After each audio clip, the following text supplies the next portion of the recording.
Et tout de suite, direction le mondial de l'automobile. Autoroute Info, plein phare sur le mondial de l'automobile. Et vous êtes de retour en direct donc du mondial de l'automobile et nous avons changé d'espace puisque nous étions donc tout à l'heure sur le stand de l'ASFA. Évidemment, nous le sommes tout au long de la journée en direct sur le stand de l'association professionnelle des autoroutes et ouvrages routiers, donc situé au pavillon 2.2. Et là, on est passé en dessous. On est dans le pavillon 2.1, le pavillon qui est réservé aux véhicules électriques. Donc, vous avez entendu, hein? Bah non, vous n'avez rien entendu. Forcément, il n'y a que des véhicules électriques. Donc c'est un hall qui est plutôt calme. Si vous avez envie de vous reposer un peu les oreilles, vous venez là, en bas, au 2.1. Il n'y a aucun souci, c'est plutôt calme. Alors qu'il y a une voiture qui tourne, oui, juste en face de moi, deux même, trois. Il y en a une troisième ici derrière moi. Il y a trois voitures qui tournent à moins de 10 mètres de moi et vous n'entendez rien du tout. Puisqu'évidemment, on est dans le hall électrique en compagnie d'EDF. Eh oui, évidemment. Michel Couture, bonjour. Bonjour, Michel Couture. Alors, vous êtes le directeur de la mobilité électrique chez EDF. Alors évidemment, vous êtes le partenaire numéro 1 dans le monde des voitures électriques, évidemment, puisque c'est vous qui fournissez l'électricité, avec des bornes de recharge. Alors, il y en a une juste à côté de vous. Alors, il y a une C0 derrière vous et une borne de recharge juste à côté de vous. D'abord, faisons peut-être le point sur où en est-on en ce moment avec ces fameuses bornes de recharge. Est-ce qu'il y en a qui s'installent ou pas ? Bien sûr, il y en a qui s'installent sur la voie publique. On répond aux appels d'offres des collectivités qui souhaitent installer des bornes de recharge dans leur commune. Et puis il y en a surtout en ce moment sur des lieux privés, c'est-à-dire des entreprises qui installent des bornes chez elles, des immeubles collectifs aussi qui installent des bornes, ou des entreprises qui installent des bornes dans leur atelier ou dans leur parking pour s'équiper en recharge pour leurs véhicules électriques qu'ils souhaitent acheter. Deux types de bornes différentes. On parle souvent de charge lente ou de charge rapide. C'est quoi la différence? Oui, en fait, il y a ce qu'on appelle la charge normale, c'est celle que vous avez là. Donc on charge sous une puissance de 3 kW, donc il faut environ 8 heures pour recharger complètement un véhicule. Il y a les charges dites accélérées, c'est-à-dire sous 22 kW, c'est un peu plus puissant. On les trouve sur la voie publique, on les trouve aussi dans des grandes surfaces. Donc on peut faire un plein en 1 heure ou 2 heures environ.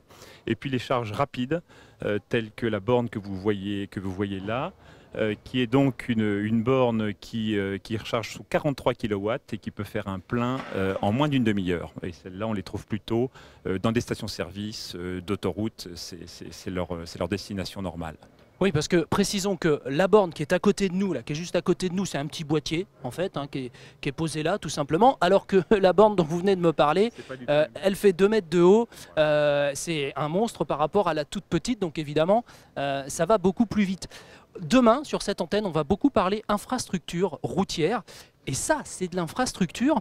C'est plus compliqué pour vous, là, c'est très compliqué, ces grosses bornes à installer, ou est-ce que finalement vous branchez sur le réseau et tout va bien? Non, les bornes ne sont pas compliquées à installer en tant que telles. Ce qu'il faut effectivement, c'est qu'elles ne soient pas placées n'importe où, parce qu'une puissance de 43 kW, c'est pas neutre. Et donc, il faut que le réseau en amont soit susceptible donc d'accepter cette charge. Donc autant ce genre de boîtier peut se charger dans n'importe quel domicile sans aucune conséquence. Après, il faut effectivement que l'automobiliste utilise correctement son boîtier, mais ça on le verra tout à l'heure. Ce genre de borne, c'est un peu plus sophistiqué parce qu'effectivement, ça a un impact sur le réseau qui est un peu plus sensible.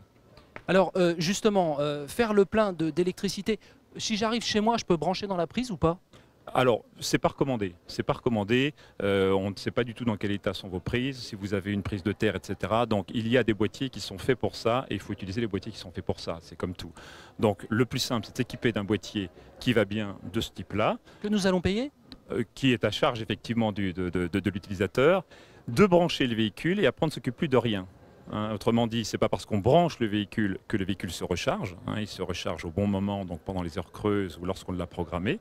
Donc même si on branche son véhicule à l'heure de pointe, c'est ça qui est important, ce n'est pas pour autant que le véhicule va se recharger à l'heure de pointe. Il se rechargera lorsque le réseau, lorsque le contrat le permettra, au meilleur tarif évidemment.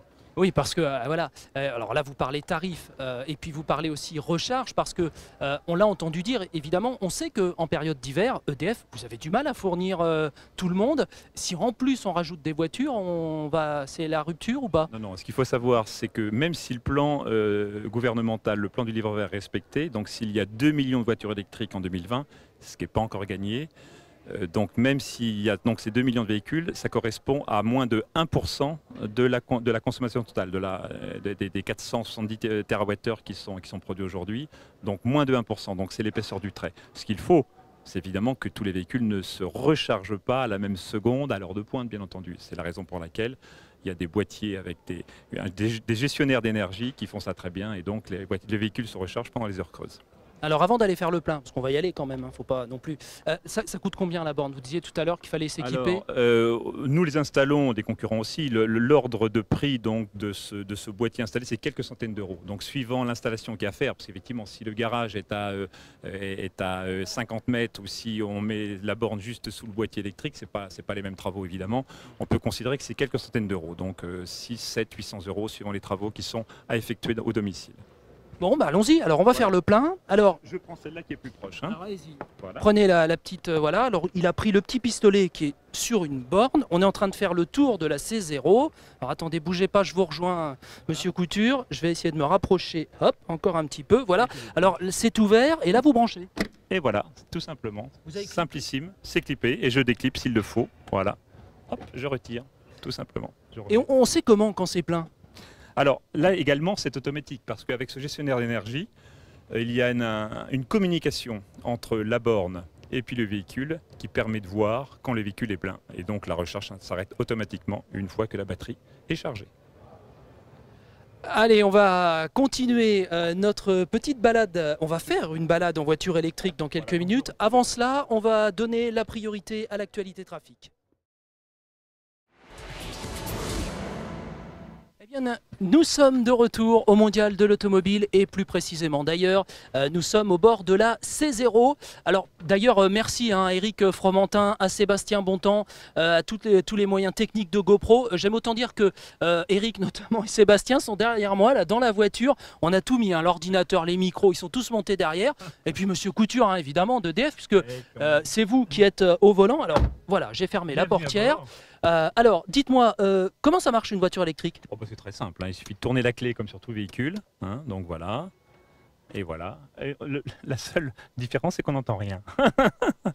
Et comment vous êtes sûr que c'est en route? Tout simplement au cadran. Donc voilà, tous les cadrans sont allumés, l'indicateur de recharge est parfait, on n'a plus qu'à démarrer. Voilà. Eh bien, allez-y, faites donc. Alors, donc là, le moteur tourne, hein, ça va de soi, évidemment.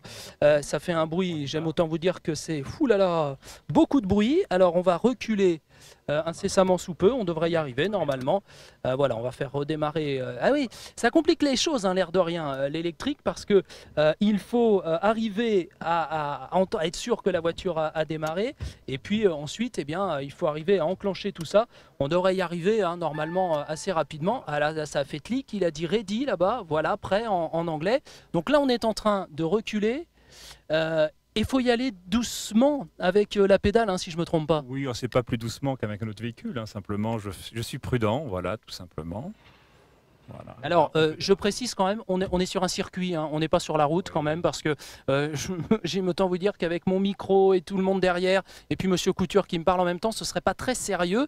Donc là, ça y est, on est en train de rouler. La différence, c'est qu'on entend effectivement absolument rien. Et là, lorsqu'on accélère un petit peu, il y a une ceinture qui n'est pas accrochée. En l'occurrence, c'est la mienne, et c'est pas bien du tout. Donc, lorsqu'on accélère un tout petit peu, voilà, on a l'impression de glisser. Alors ça, c'est extrêmement agréable. Alors, comment je sais, là on est dans une C0 en l'occurrence, ce qui me reste, j'allais dire, comme carburant, comme électricité? Écoutez, là vous avez le petit cadran qui est là, qui indique donc la recharge disponible, et donc c'est comme un cadran d'essence normale. On voit en fonction des petites diodes qui sont allumées ce qu'il reste comme combustible. En l'occurrence là c'est l'électricité, mais c'est exactement la même chose que pour un véhicule thermique en ce qui concerne le suivi des consommations.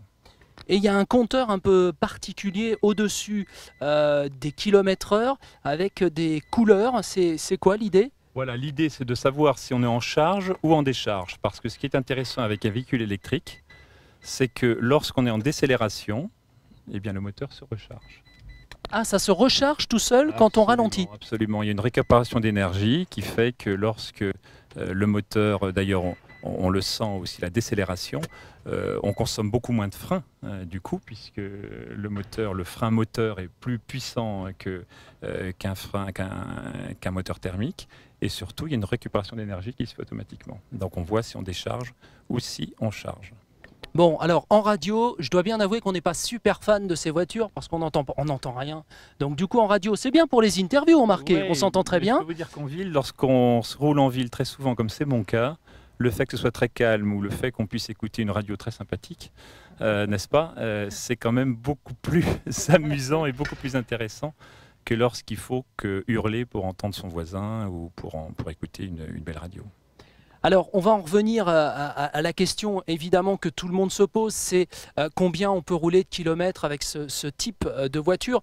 Alors, les constructeurs en ce moment disent 150 km. Bon, dans les faits, c'est plutôt 80 hein, quand on teste.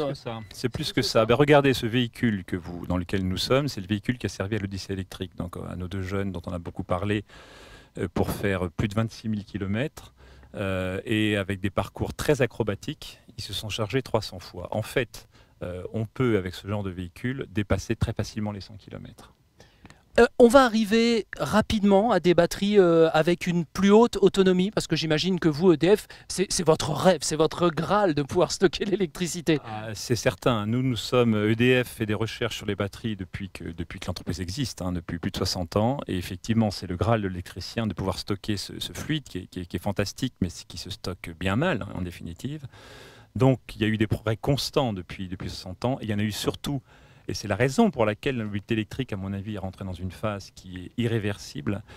Il y a eu des progrès, il y a eu des ruptures très fortes ces 10 dernières années avec les batteries lithium, hein, qui ont été introduites par l'intermédiaire de la micro-informatique, hein, puis de la téléphonie mobile. Et la grosse différence, au-delà de la capacité plus importante, au-delà du poids moindre, c'est le fait qu'il n'y ait plus d'effet mémoire. Cet effet mémoire qui faisait qu'au bout d'un temps assez rapide, la batterie s'usait, la batterie se rechargeait moins. Ça n'existe plus du tout. Et du coup, ça ouvre un pan considérable à toute l'industrie de la mobilité électrique. Et c'est la raison pour laquelle nous pensons que maintenant, c'est irréversible. Alors, les progrès continuent, hein. Autrement dit, il y aura des progrès très forts sur les batteries entre aujourd'hui et sans doute dans une dizaine d'années. Mais dès maintenant, le véhicule électrique est un véhicule qui est très intéressant pour beaucoup, beaucoup d'usages. Merci beaucoup, Monsieur Couture, de nous avoir accueillis à bord de cette C0. Rappelons que la grande majorité des gens font moins de 30 km par jour en voiture. Donc autant dire qu'un véhicule électrique, ça peut toujours servir. Et bien voilà, on a terminé notre petit tour de C0. On a terminé notre grand tour du mondial de l'automobile sur Autoroute Info.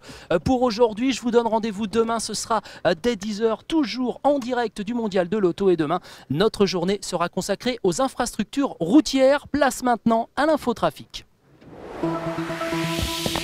À la prochaine sortie, faites demi-tour. Vous êtes encore